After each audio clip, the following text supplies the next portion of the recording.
Eu estava sentado no escuro, com apenas uma vela, percebendo que minha família não tinha apenas me esquecido. Eles tinham me apagado. Mas, quando a conta do cruzeiro de luxo deles chegou alguns dias depois, eu não fiquei bravo. Simplesmente fechei a conta para sempre. É aqui que o silêncio fica mais alto que os gritos, e acredite, você vai querer ver como eu lido com aquela batida na porta. Certifique-se de estar inscrito para não perder o que acontece depois. E queremos saber, de onde você está nos assistindo hoje? Escreva seu país nos comentários. O glacê de baunilha já estava começando a endurecer. Esse foi o detalhe que finalmente me quebrou.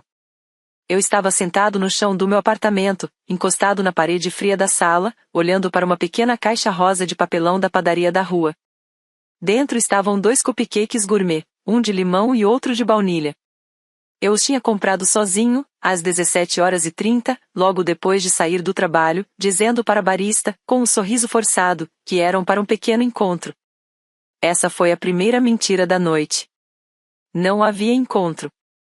Só havia eu, o zumbido da geladeira e os números brilhando no relógio digital do micro-ondas. 23h58. Faltavam 2 minutos. Meu celular estava no chão, ao lado da minha coxa, com a tela apagada. Nas últimas 16 horas, eu tinha tratado ele como se fosse uma bomba prestes a explodir. Olhava obsessivamente, praticamente vibrando de uma esperança infantil e patética. Cada vez que vibrava por um e-mail de spam ou notificação de algum app de notícias, meu coração pulava na garganta, só para despencar de volta no estômago quando eu via que não era eles. Não era minha mãe. Não era meu pai. Não era meu irmão. Eu estava fazendo 30 anos. Não era só uma terça-feira qualquer. Era um marco. Era a década em que eu deveria ter tudo resolvido. E tecnicamente, no papel, eu tinha. Eu era designer UX sênior. Ganhava 6 dígitos. Tinha um apartamento lindo, com parede de tijolos à vista e vista para a cidade. Tinha um 401k e um portfólio diversificado. Eu era a história de sucesso. Mas quando o relógio do micro-ondas marcou 23h59, eu me senti como um casco vazio. Peguei o celular pela última vez, desbloqueei e abri o Instagram. Eu não deveria ter feito isso. Sabia que não deveria, mas a vontade masoquista de saber a verdade era mais forte que meu instinto de autopreservação. Lá, no topo do feed, estava um story postado 3 horas antes. Era uma foto dos meus pais, William e Veda, sentados numa mesa alta de um bar esportivo. Eles estavam rindo, segurando copos de cerveja. Entre eles, bronzeado e relaxado com uma camisa polo justa, estava Matthew, meu irmão mais velho. A legenda dizia, só porque terça-feira não significa que não podemos comemorar. Noite em família com um menino de ouro. Meu peito se apertou, um suspiro curto e irregular que ecoou na sala vazia. Eles não estavam ocupados. Não estavam no hospital. Eles não estavam dormindo. Eles estavam juntos, comemorando a noite em família no único dia do ano que era meu. Fiquei olhando a foto até que as linhas dos sorrisos deles começaram a se borrar. Veda parecia tão feliz, com os olhos apertados daquele jeito que sempre me fazia sentir quentinho e seguro. William tinha o braço apoiado orgulhosamente nos ombros de Matthew. Eles pareciam uma unidade, uma fortaleza, um conjunto completo. Não havia nenhum espaço para mim. Eles não pareciam sentir falta de ninguém. O micro-ondas apitou baixinho. 0 hora. Meu aniversário tinha acabado. Não chorei. Acho que estava tão desidratado de ansiedade que não conseguia produzir lágrimas. Em vez disso, uma sensação pesada e sufocante de realidade caiu sobre mim. Não era só que eles tinham esquecido. Pessoas esquecem datas. Pessoas se ocupam. Se eles estivessem em casa assistindo TV e simplesmente tivessem se esquecido, eu poderia perdoar. Mas eles não tinham esquecido de sair. Não tinham esquecido de celebrar um ao outro. Eles escolheram ativamente passar meu aniversário juntos sem mim e ainda postar sobre isso. Olhei para o cupcake de baunilha endurecido. Peguei, retirei o papel e dei uma mordida. Tinha gosto de açúcar e cinzas. Engoli, sentindo arranhar minha garganta seca, e coloquei o papel de volta na caixa. Eu tinha 30 anos e finalmente entendi meu papel nessa família. Eu não era um membro. Eu era uma utilidade. Eu era a pessoa que você chamava quando a internet caía, quando o aluguel atrasava ou quando precisava de um empréstimo que nunca seria pago. Mas na hora de rir, na hora de brindar, eu não existia. A traição era pior que a solidão. Era a confirmação silenciosa de que eu era totalmente descartável. A semana seguinte passou num borrão cinza. Fui trabalhar. Participei de reuniões no Zoom. Mudei pixels na tela. Acenei quando meu gerente perguntou se eu tinha tido um bom final de semana, murmurando algo sobre tranquilo. Eu me sentia como se estivesse andando na água, cada membro pesado, meu cérebro embrulhado em algodão. Fisicamente, eu estava destruído. Não dormia. Acordava às 3 da manhã, a mente a mil, revivendo cenas da infância, procurando sinais que obviamente tinha perdido. Eles sempre foram tão frios? Ou eu apenas comprava o afeto deles há tanto tempo que não conseguia diferenciar amor de uma transação? Pare de ligar para eles. Normalmente, eu era quem tomava a iniciativa. Ligava para minha mãe no almoço. Mandava para meu pai artigos sobre carros antigos que ele gostava. Enviava memes para Matthew. Mas por 7 dias, fiquei em silêncio total. E por 7 dias, meu telefone não tocou. Percebi que era um teste. Um teste que eles estavam falhando de forma espetacular, sem nem perceber que estavam sendo testados. Cada hora de silêncio era mais um tijolo na parede que eu estava construindo, lenta e inconscientemente, ao meu redor. Então chegou terça-feira, exatamente uma semana depois do meu aniversário. Eu estava no meio de um sprint de design, compartilhando a tela com outros 3 designers, quando uma notificação do iMessage apareceu no canto superior direito da minha tela. Era o grupo da família. Meu coração disparou. É agora, pensei. Eles perceberam. Viram a data. Vão se desculpar. Rapidamente parei de compartilhar a tela, murmurando uma desculpa sobre uma notificação sensível, e cliquei na mensagem. Não era uma desculpa. Era um link. Um link para o roteiro de um cruzeiro da Royal Caribbean, uma viagem de 7 noites pelo Mediterrâneo Ocidental. Então veio uma mensagem do Matthew. Boone, olha isso. Datas do cruzeiro de reunião de família são no próximo mês. Já falei com o agente de viagens e podemos pegar as suítes de luxo com vista para o mar se reservamos até sexta. Depois, uma mensagem da Veda. Olha essa água azul. Parece o paraíso. Seu pai e eu não tiramos férias há anos. William entrou na conversa. Parece caro, mas vale pelas memórias. Fiquei olhando para a tela, mãos tremendo. Rolei para cima. A última mensagem do grupo era de 2 semanas atrás, quando eu tinha enviado uma foto de uma planta nova que comprei. Ninguém reagiu. E agora é isso. Então veio o pior. A mensagem que fez meu estômago revirar. Matthew. Então, é o seguinte. Sai por os $3.500 por pessoa se quisermos o pacote de bebidas e excursões, o que obviamente queremos. Emma, pensei que você poderia pagar por mamãe e papai, né? Já que você é a grande chefe agora no trabalho corporativo. Eu pago meu próprio ticket, mas as coisas estão meio apertadas com o lançamento do meu negócio. Então, se você puder adiantar o depósito de todo mundo, eu te devolvo minha parte quando o meu evento de liquidez chegar no Q3. Li 3 vezes. Você poderia pagar por mamãe e papai, né? Não veio um feliz aniversário atrasado. Não veio um como você está? Não veio um sentimos sua falta. Apenas uma fatura. Levantei da mesa e fui para o banheiro. Tranquei a porta, ajoelhei na frente do vaso e vomitei seco. Meu corpo rejeitou fisicamente a audácia deles. Foi uma reação visceral de ser usada. Eles queriam que eu gastasse $10.500, mais o depósito do Matthew, que eu sabia, pela experiência, que nunca veria de volta. Quase $14.000.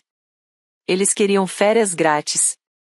Queriam luxo, vista para o mar, bebidas ilimitadas, e queriam que a filha invisível pagasse a conta.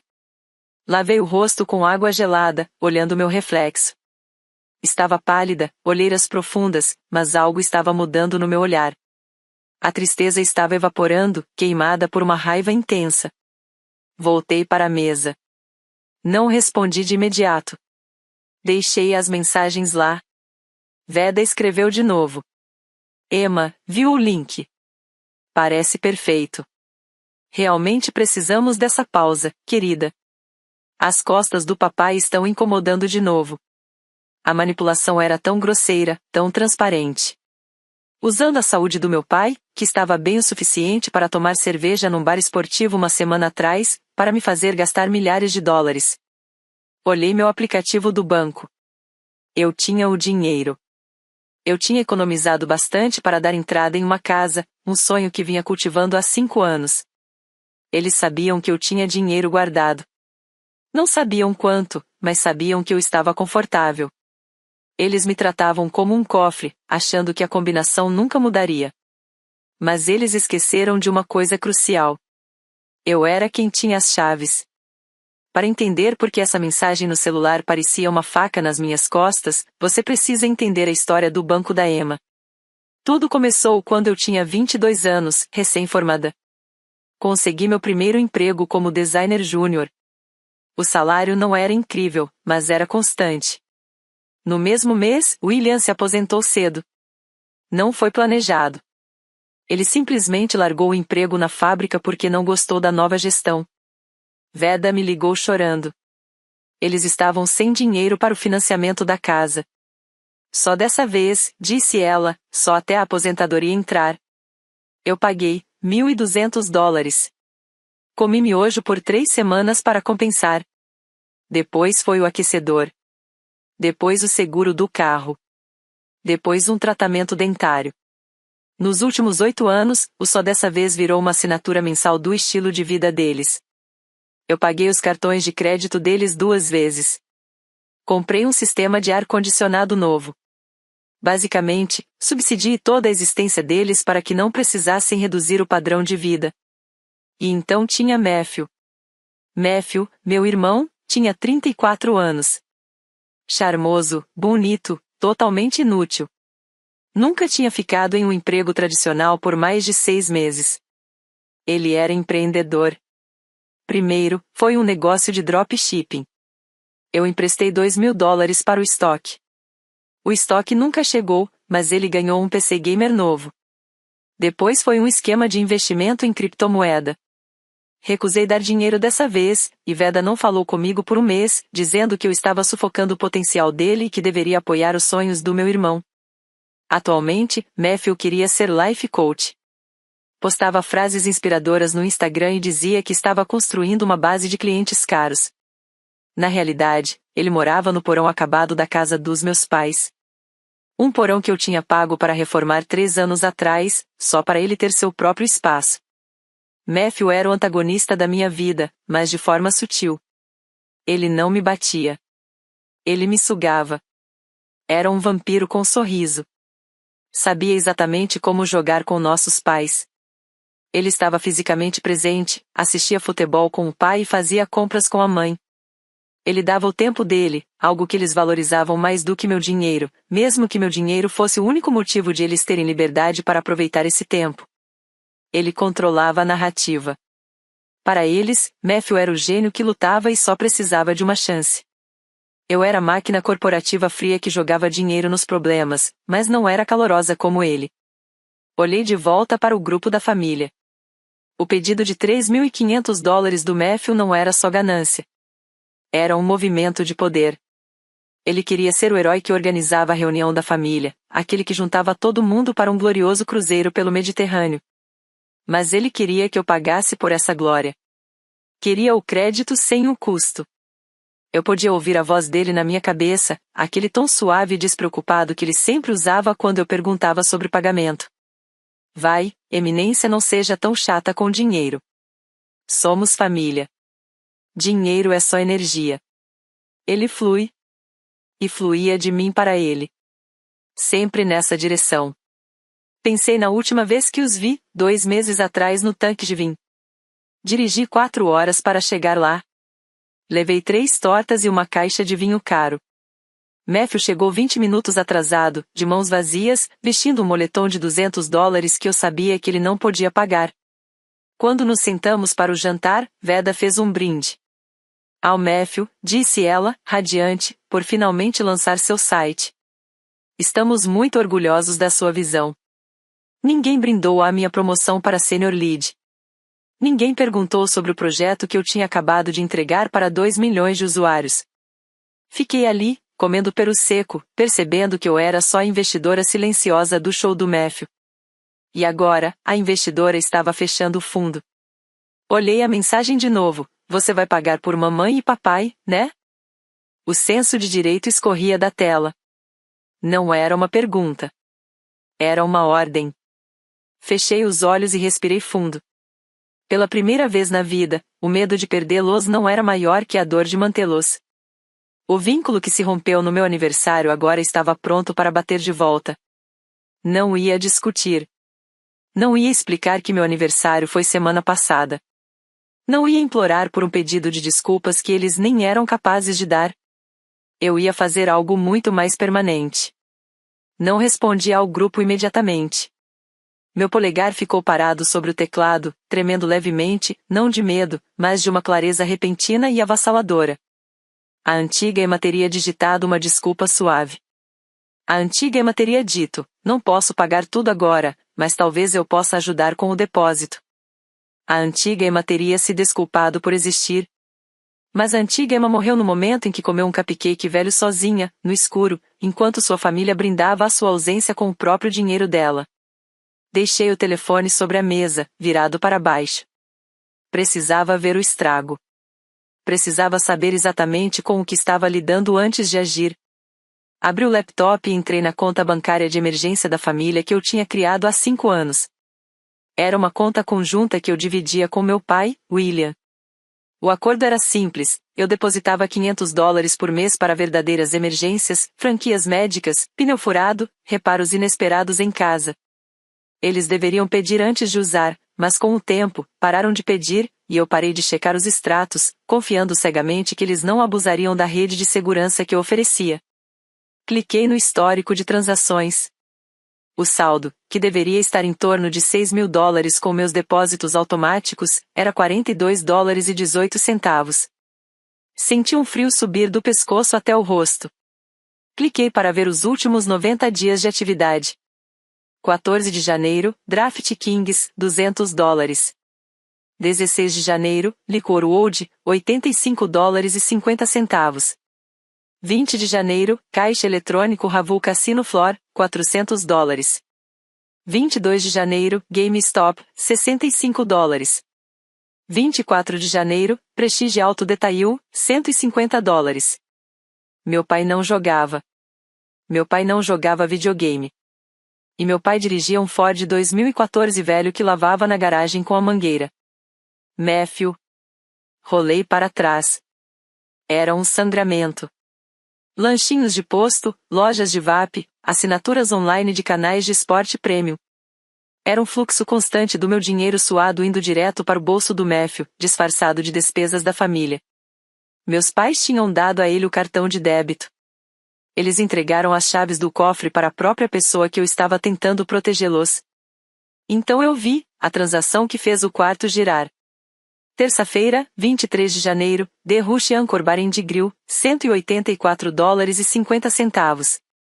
O dia do meu aniversário. Cliquei nos detalhes da transação. Hora, 20h42. Eles não tinham apenas saído sem mim. Eles não tinham apenas ignorado minha existência. Eu paguei pela comemoração. Paguei pela cerveja que eles beberam. Paguei pelas asas de frango que comeram. Paguei pela refeição inteira onde eles tiraram aquela foto, sorrindo e rindo da noite em família, enquanto eu ficava sozinha me perguntando o que havia de errado comigo. Um som saiu da minha garganta, uma risada dura e cortante, que soava como vidro quebrando. Era absurdo. Quase impressionante de tão cruel. Eles usaram a filha que ignoraram para financiar a celebração do filho que não contribuiu com nada. Abri uma nova aba. Entrei no portal do cartão de crédito para o cartão de usuário autorizado que dei à minha mãe, Veda, apenas para compras de supermercado. Pendente, Royal Caribbean Hold $500. Eles não esperaram minha resposta. Já tinham tentado reservar o cruzeiro usando o cartão de emergência. Só estava pendente porque disparou um alerta de fraude que eu ainda não tinha visto na minha pasta de spam. Eu não era filha para eles. Não era pessoa. Eu era um recurso. Uma linha de crédito ambulante, com coração. E como qualquer recurso que foi explorado demais, eu estava esgotada. Não gritei. Não chorei.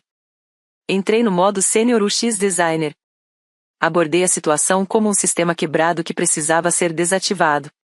Passo 1, a captura de tela. Tirei um print da transação do Rush Anchor. Circulei a data e o valor em vermelho brilhante. Passo 2, o desligamento.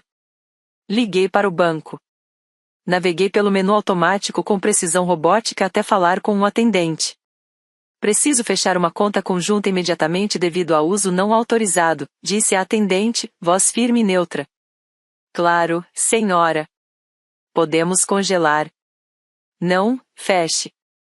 Transfira os $42,18 restantes para minha poupança pessoal e encerre a conta completamente. Cancelei todos os cartões de débito associados. Depois, o cartão de crédito.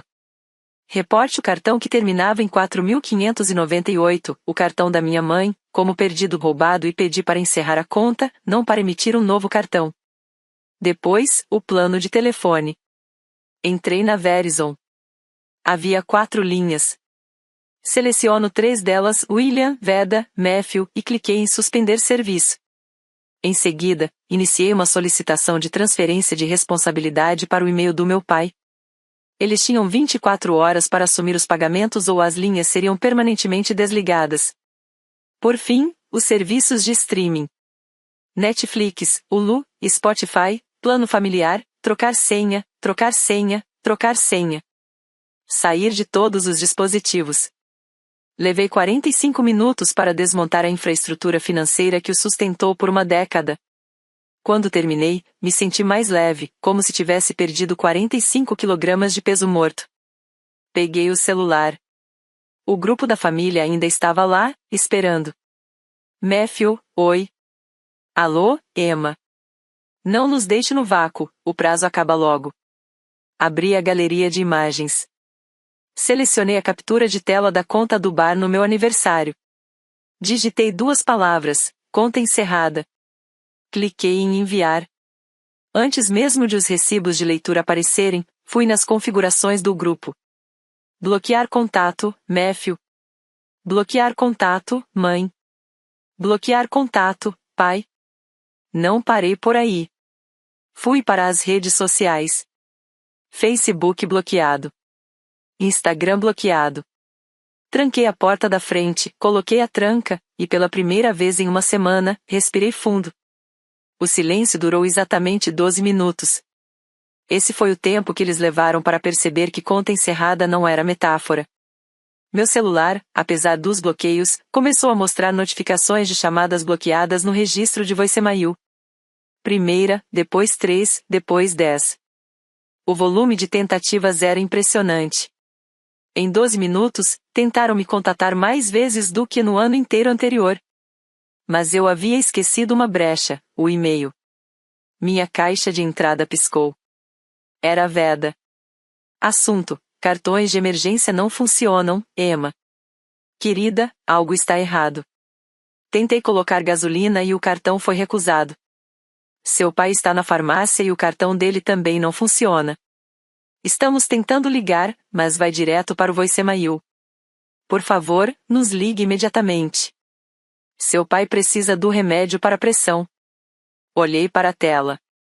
A manipulação foi instantânea. Pai precisa do remédio. Nada de por que você enviou essa captura. Ou desculpa. Imediatamente tentaram transformar em uma crise de vida ou morte para me forçar a agir. Eu sabia que a farmácia deles tinha a opção de pagar depois para idosos, e que a coparticipação era só $15. William sempre tinha $40 em dinheiro na carteira. Ele podia pagar. Isso era um teste de submissão. Não respondi. 20 minutos depois, um e-mail do Matthew. Assunto: WTF. Você está agindo como criança. Você nos bloqueia. Sério? Por que pedimos férias? Mamãe está chorando na cozinha. Você precisa crescer e falar conosco. Ah, e aquela conta do bar não foi o que você pensa. Eu paguei por eles no seu aniversário porque você não estava lá. Eu estava fazendo algo bom. Desbloqueie-me. A manipulação era impressionante.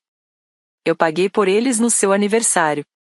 Como se usar meu dinheiro para comprar cerveja enquanto eu estava sozinha fosse um ato de caridade comigo mesma. Foi aí que percebi que o silêncio não era suficiente. Eles estavam criando uma narrativa em que eu era a vilã, a filha instável e cruel que punia os pais idosos. Se eu ficasse em silêncio, Matthew iria distorcer tudo até eu parecer um monstro. Eu precisava deixar tudo registrado. Abri um novo rascunho de e-mail. Enderecei para os três. Para William, Veda e Matthew. Assunto: esclarecimento sobre encerramento financeiro. Escrevo para garantir que não haja confusão sobre minha mensagem anterior. Com efeito imediato, encerrei a conta conjunta que terminava em 8.890. Cancelei o cartão de crédito que terminava em 4.598. Suspendi suas linhas de telefone e removi vocês de todas as assinaturas digitais compartilhadas. Quanto à afirmação de Matthew de que ele pagou por vocês no meu aniversário, o registro da transação mostra que o cartão 8.890, financiado exclusivamente pelos meus depósitos, pagou a conta. Eu paguei $184,50. Para ser excluída do meu próprio aniversário de 30 anos. Essa é a última despesa que vou cobrir para esta família. Não venham ao meu apartamento. Não liguem para o meu trabalho. Se tentarem me contatar, considerarei assédio. Vocês dependeram do meu apoio financeiro por 8 anos. A partir de hoje, estão por conta própria. Emma. Cliquei em enviar. Me recostei, o coração batendo loucamente contra as costelas. Era perigoso. Dizer não para pessoas acostumadas a ouvir sim é um ato revolucionário, e revoluções sempre são bagunçadas. A reação foi imediata e nuclear. Meu e-mail de trabalho, que eles não deveriam ter usado, disparou. De Matthew para Emma, CC no trabalho. Assunto: assunto familiar urgente, Emma. Por favor, ligue para casa. Mamãe está preocupada com seu estado mental. Você está agindo de forma errática e estamos preocupados que possa estar tendo um colapso. Só queremos ajudar. Ele tinha copiado meu chefe. Meu sangue gelou. Isso era guerra. Matthew sabia exatamente o que estava fazendo. Ele tentava me desacreditar profissionalmente. Se eu fosse instável, então cortar contato com eles não seria uma decisão racional. Seria um sintoma de doença mental. Era uma estratégia para minar minha autonomia e poder controlar meus bens novamente. Fui até a cozinha e enchi um copo de água, mãos tremendo descontroladamente. Eu precisava me antecipar. Encaminhei o e-mail de Matthew para meu representante de RH pessoal, junto com uma breve nota profissional. Por favor, estejam cientes de que estou lidando com um distanciamento familiar difícil. Meu irmão está tentando usar meu local de trabalho como meio de assédio. Estou segura e saudável, mas por favor desconsiderem qualquer comunicação futura dele. Então, fiz algo que deveria ter feito anos atrás. Abri a pasta no meu HD chamada Cans. Comecei a organizar as provas. Extratos bancários, mensagens pedindo dinheiro, promessas de reembolso que nunca se concretizaram. Eu comecei a montar uma linha do tempo. 2019, $4.500, empréstimo para o conserto do carro do Matthew, nunca pago. 2020, $2.000 para o dentista da minha mãe. Depois ela admitiu que era para o aluguel do Matthew. 2022, $8.000 para conserto do telhado. O telhado nunca foi consertado. Somei tudo. Em 8 anos, eu tinha dado a ele $64.300. Isso não era apoio. Era um salário. Eu estava empregando minha família para me amar, e eles tinham parado de fazer isso há anos. O sol começou a se pôr, projetando sombras longas na minha sala. Não acendi as luzes. Me senti como um soldado em um bunker, esperando o bombardeio começar. Então, as ameaças mudaram. Uma mensagem de um número desconhecido, provavelmente um app temporário que Matthew usava. Você acha que pode simplesmente nos cortar? Você acha que é melhor que nós? Veja o que acontece quando as pessoas descobrem quem você realmente é. Você está deixando seus pais apodrecer, egoísta. Não respondi. Tirei um print. Adicionei a pasta. Eu estava construindo uma fortaleza de provas. Eles tinham histórias, lágrimas e culpa, mas eu tinha recibos. No fim, recibos são a única coisa que vale em tribunal. As próximas 48 horas foram uma aula de guerra psicológica. Matthew começou uma campanha de difamação no Facebook. Ele não me mencionou diretamente, era inteligente demais para isso, mas os posts eram públicos e feitos para causar o máximo de dano. É triste quando o dinheiro muda as pessoas. Você sacrifica tudo para criar uma criança, apoiar e torcer por ela, e no segundo em que ela tem um pouco de sucesso corporativo, vira as costas para a família. Abrace seus entes queridos hoje à noite. Estamos devastados. Os comentários ficaram cheios de simpatia de parentes distantes que eu não via há anos. Tia Carol, sinto muito, Veda. Estou rezando por você. Primo Mike, algumas pessoas esquecem de onde vieram. Percorri os comentários com uma sensação de estranha distância. Eles estavam falando sobre uma personagem fictícia. Falavam de uma filha gananciosa e sem coração que abandonou pais santos. Eles não sabiam dos $64 mil. Não sabiam do aniversário sozinha. Não sabiam da fatura do cruzeiro. Queria responder. Queria postar os prints nos comentários e destruir a narrativa deles. Mas eu sabia que responder só iria alimentar o fogo. O silêncio era minha arma mais forte, mesmo doendo usá-la. Fiquei em casa. Pedi delivery de supermercado. Trabalhei de casa, mantendo meu Slack no modo foco. Na tarde de quinta-feira, 2 dias depois da mensagem de conta encerrada, a situação chegou ao ápice. Eu estava no meio de uma revisão de código quando uma batida pesada e autoritária ecoou na porta da frente. Bang! Bang! Bang! Não era o entregador da UPS. Não era um vizinho. Era a batida da autoridade. Meu estômago caiu. Fui até a porta e olhei pelo olho mágico. 2 policiais uniformizados estavam no corredor. Meu coração batia contra as costelas como um pássaro preso. Eles realmente fizeram isso, pensei. Chamaram a polícia. Respirei fundo, ajeitei o suéter e destranquei a porta. Abri só o suficiente para ser educada, mas firme. Boa tarde, senhores policiais, disse, com a voz surpreendentemente firme. Posso ajudá-los? O policial mais velho, um homem com bigode grisalho, olhou para o bloco de notas. Você é a Emma? Recebemos uma ligação pedindo uma verificação de bem-estar neste endereço. Sou eu, Emma, respondi.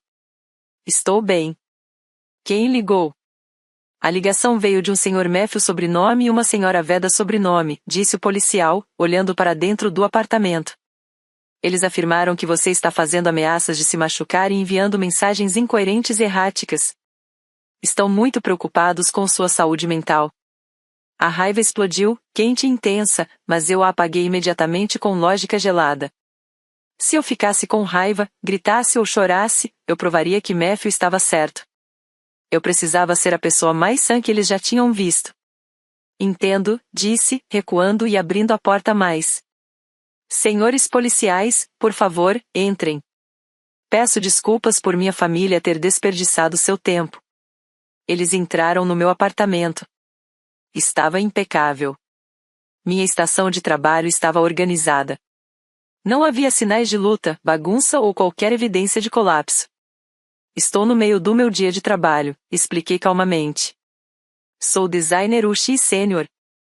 Estou perfeitamente saudável. Caminhei até meu laptop. A realidade, senhores, é que há 2 dias eu parei de pagar as contas do meu irmão adulto. Cortei o acesso financeiro deles depois de anos de abuso. Essa verificação de bem-estar não é sobre minha segurança. É uma tática de retaliação para me intimidar e me forçar a abrir minha carteira novamente. Peguei a pasta com os prints que tinha preparado, quase como se já soubesse que esse momento chegaria. Aqui, disse, entregando o arquivo ao policial mais velho. Este é o e-mail que enviei para eles explicando o corte financeiro. Estes são os textos ameaçadores que meu irmão me enviou ontem. E aqui está o e-mail que ele enviou para meu chefe tentando me demitir. O policial folheou as páginas. Suas sobrancelhas se ergueram. Mostrou o print da mensagem para o parceiro. Ele disse que você estava enviando mensagens sem sentido, comentou o parceiro. Isso parece um extrato bancário. Exatamente, respondi. Eles acham que dizer não é sinal de insanidade. O policial mais velho fechou a pasta e me devolveu. Sua postura suavizou instantaneamente. Parecia cansado. Provavelmente já tinha visto essa dinâmica muitas vezes, preocupação usada como arma por familiares manipuladores. Desculpe incomodá-la, senhora, disse, com tom respeitoso. Você parece estar bem. Temos que seguir os procedimentos dessas ligações, mas está claro que se trata de um assunto civil. Entendo, respondi. Posso pedir uma coisa? O que seria? Por favor, documentem em seu relatório que estou lúcida, segura e empregada. E informem aos que ligaram que, se enviarem a polícia para minha casa novamente, registrarei queixa por falsa comunicação à polícia e assédio. O policial assentiu seriamente. Vamos avisá-lo sobre isso. Tenha um bom dia, Emma. Eles foram embora. Fechei a porta e tranquei. Encostei minha testa na madeira fria da porta. Eles tinham tentado me humilhar. Tentar me arrastar da minha própria casa na frente dos vizinhos. Queriam me quebrar tanto que estavam dispostos a envolver a lei. Mas erraram o cálculo. Achavam que a polícia veria uma filha histérica e descontrolada. Em vez disso, a polícia viu uma profissional calma, com provas documentadas. Não tinha mais medo. O medo evaporou, substituído por um senso claro e firme de propósito. Fui até a janela e olhei a cidade. Estava sozinha. O telefone silencioso. Minha família me odiava. E, pela primeira vez em 30 anos, de pé naquele quarto silencioso, senti uma paz profunda e completa. A visita da polícia foi apenas o aviso. O ataque real veio 3 dias depois. Era sábado de manhã. Decidi sair pela primeira vez desde a verificação de bem-estar. Precisava de café, ar fresco e da simples certeza de que eu ainda existia fora das paredes do meu apartamento. Me vesti com cuidado, jeans, blazer, óculos de sol, minha armadura. O prédio tinha um saguão grande, com paredes de vidro, recepção e sofás para visitantes. Normalmente, era um espaço silencioso, onde as pessoas acenavam educadamente e seguiam seu caminho. Quando as portas do elevador se abriram no térreo, ouvi a voz. Não era um grito, era pior. Um apelo teatral, choroso. Só queremos vê-la. Ela não está bem. Você precisa nos deixar subir. É uma emergência médica. Meu estômago caiu. Saí do elevador e os vi. Matthew estava na recepção, inclinado sobre o balcão, gesticulando agressivamente para o jovem segurança de fim de semana, Kevin. Veda estava sentada no sofá de veludo, rosto enterrado no lenço, chorando alto. William estava ao lado dela, olhando para o chão, postura caída, derrotado. Eles haviam armado a cena. Interpretavam a família desesperada tentando salvar a filha mentalmente doente. Eu poderia ter voltado. Poderia apertar o botão do 14º andar e me esconder na minha fortaleza. Mas algo dentro de mim, aquela clareza fria e dura que me ajudou a fechar as contas bancárias, entrou em ação. Eu tinha acabado de fugir. Atravessei o piso de mármore, meus saltos ecoando como marteladas no saguão. Ouvia-se o clique firme a cada passo. Kevin, disse, minha voz clara em todo o saguão. Não precisa deixá-lo subir. Estou bem aqui. A cena congelou. A cabeça de Veda se ergueu. Matthew se virou, o rosto mudando instantaneamente de irmão preocupado para valentão arrogante. Emma, gritou Matthew, marchando na minha direção com os braços abertos, como se fosse me abraçar. Graças a Deus, estávamos tão preocupados. Olha você, está horrível. Não recuei. Não pisquei. Levantei a mão, palma para frente. Pare. Não chegue mais perto. Ele parou de piscar. Emma, para com o drama. Viemos para te ajudar. Mamãe está um caos. Vamos levar você para casa, conseguir ajuda e resolver essa bagunça. Não existe bagunça, Matthew, falei, alto o suficiente para que os dois vizinhos esperando o Uber ouvissem. Só existe uma conta bancária fechada. Veda se levantou, o rosto todo vermelho. Emma, por favor, choramingou, andando em minha direção. Por que você está fazendo isso conosco? Por que nos pune? Nós te amamos. Só queremos ser uma família de novo. Vocês querem um cruzeiro em família, mamãe? Eu disse, minha voz tremendo um pouco, mas ficando firme. Vocês não querem a mim. Vocês querem a carteira. Isso é mentira, Matthew explodiu, o rosto vermelho. É exatamente isso que dissemos à polícia. Você é paranoica. Acha que todo mundo está usando você? Você está doente, Emma. Ele olhou pelo saguão, fingindo para a plateia. Ela está tendo um colapso, disse aos vizinhos perto da porta. Ela está delirando. Estou? Eu coloquei a mão na bolsa. Não tirei uma arma. Tirei a pasta. A mesma pasta que mostrei à polícia, mas atualizada. Kevin, falei para o segurança. Por favor, ligue de novo para a polícia, linha não emergencial. Diga que as pessoas que fizeram a denúncia falsa na quinta-feira agora estão invadindo a propriedade. Você não faria isso, William falou pela primeira vez, a voz rouca. Emma, somos seus pais. Então comecem a agir como pais, gritei. O som saiu da minha garganta crua e agonizante. A compostura se quebrou por um segundo, revelando 30 anos de dor. Pais não esquecem o aniversário de 30 anos da filha para sair bebendo com o irmão. Pais não cobram da filha $14.000 por uma viagem na qual ela não foi convidada. O saguão ficou em silêncio. Os vizinhos pararam de olhar o celular. Me virei para a Veda. Quer saber por que sou paranoica? Aqui. Joguei os papéis sobre a mesa de centro-baixa entre nós. Eles se espalharam, extratos bancários destacados em amarelo neon. 23 de janeiro, apontei, o dedo tremendo. Meu aniversário. Vocês gastaram $184,50 no Rush Anchor. Postaram uma foto sobre a noite em família. E pagaram com meu cartão de débito, o cartão que eu dei para você comprar mantimentos. Compraram a cerveja do Matthew com o dinheiro que eu ganhei enquanto eu estava sozinha no meu apartamento. Veda olhou para o papel. Viu a data. Viu o valor. Viu a assinatura no recibo, Matthew. Ele disse a gente, sussurrou Veda, olhando para Matthew. Disse que pagou. Que teve um bom mês com os clientes dele. Ele não tem clientes, mamãe, gritei. Ele tem a mim. Eu sou a cliente. Pago o aluguel dele, o seguro do carro, as despesas do negócio dele há 8 anos. Paguei pelo telhado. Paguei pelo aquecedor de água. E no segundo em que parei, no segundo em que fechei a torneira, ele chamou a polícia e disse que eu estava louca. Me virei para o Matthew.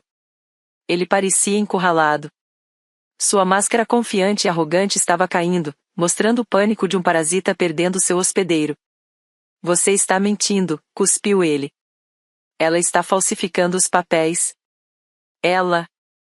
Acabou, Matthew, falei, minha voz baixa, mortalmente calma. Eu tenho os alertas de fraude. Tenho o boletim de ocorrência da quinta-feira. E agora tenho testemunhas. Eu gesticulei para o concierge e os vizinhos. Se você não sair deste prédio em 30 segundos, vou te prender por assédio e invasão. E vou processar você pelos $64.000 que roubou de mim. Tenho o recibo de cada centavo. Matthew olhou para William. Pai, diga a ela para calar a boca. Diga que ela está louca. William olhou para os papéis na mesa. Olhou para a tinta vermelha em negrito, onde eu tinha circulado as dívidas de jogo e as compras na loja de bebidas. Olhou para o filho. Pela primeira vez na minha vida, vi meu pai olhar para o Matthew, não com orgulho, mas com desprezo. Você disse que pagou o jantar, murmurou William. Eu paguei. Quer dizer, eu gerenciei os fundos. É tudo do mesmo pote da família, gaguejou Matthew. Era o pote dela, disse William, a voz subindo. Era o dinheiro dela. Pai, vamos, Matthew zombou. Ela nos deve. Nós a criamos. Saia, falei. Matthew deu um passo na minha direção, a mão levantada como se fosse apontar o dedo para meu rosto. Kevin, o segurança, saiu de trás do balcão. Não era grande, mas tinha um rádio e uma expressão muito séria. Senhor, preciso que saia da propriedade imediatamente. A polícia está a caminho. Matthew olhou para o segurança, depois para mim, depois para nossos pais. Ele fez um sorriso de ódio puro, sem filtros. Tudo bem. Fiquem com seu dinheiro. Você vai morrer sozinha, Emma. Ninguém gosta de você. Nós apenas tolerávamos você porque você pagava. A verdade ficou no ar, tóxica e inegável. Ele finalmente disse em voz alta o que antes era só pensamento. Veda soltou um suspiro agudo, levando a mão à boca. Vá, sussurrei. Matthew saiu em fúria, as portas de vidro balançando violentamente atrás dele. Fiquei ali, tremendo, com a adrenalina correndo pelo corpo. Olhei para meus pais. Eles estavam no meio dos escombros da mentira em que viveram por uma década. O filho perfeito revelou-se falso. Emma, Veda soluçou, estendendo a mão para mim. Não, falei, dando um passo para trás. Vocês também precisam ir embora. Mas como vamos para casa? William perguntou, perdido. O Matthew dirigiu. Não sei, disse, virando as costas para eles e caminhando para o elevador. Descubram. As consequências foram lentas, dolorosas e necessárias. Como quebrar um osso, precisava doer antes de sarar. Não os vi por 3 semanas. Nesse tempo, o silêncio na minha vida mudou. Não era o silêncio pesado e solitário do meu aniversário. Era o silêncio tranquilo e produtivo de um santuário. Dormia 8 horas por noite. Me concentrei no trabalho. Voltei a pintar, um hobby que tinha abandonado anos atrás porque os materiais eram caros enquanto eu sustentava outros 3 adultos. Matthew tentou se recuperar, claro. Ele enviou e-mails de computadores de bibliotecas. Escreveu longos e confusos manifestos sobre karma e irmãs ingratas. Eu encaminhei todos os e-mails para o policial que tinha feito a verificação de bem-estar, adicionando cada um ao arquivo. Com o tempo, a realidade bateu para ele. Sem meus subsídios e com as contas da mamãe e do papai bloqueadas, seu estilo de vida desapareceu. Ouvi por um primo que ele teve que vender seu setup de jogos, depois o carro. A última vez que ouvi falar, ele estava trabalhando meio período em um depósito, morando em um estúdio a 3 cidades de distância, porque meus pais, finalmente, milagrosamente, disseram que ele não podia morar no porão se não contribuísse. A confrontação no saguão quebrou algo na Veda e no William. Ela destruiu a ilusão. Eles não podiam desouvir o que Matthew me disse. Só tolerávamos você porque você pagava. Uma terça-feira à noite, exatamente um mês depois do incidente no saguão, a campainha do interfone tocou. Olhei para o monitor.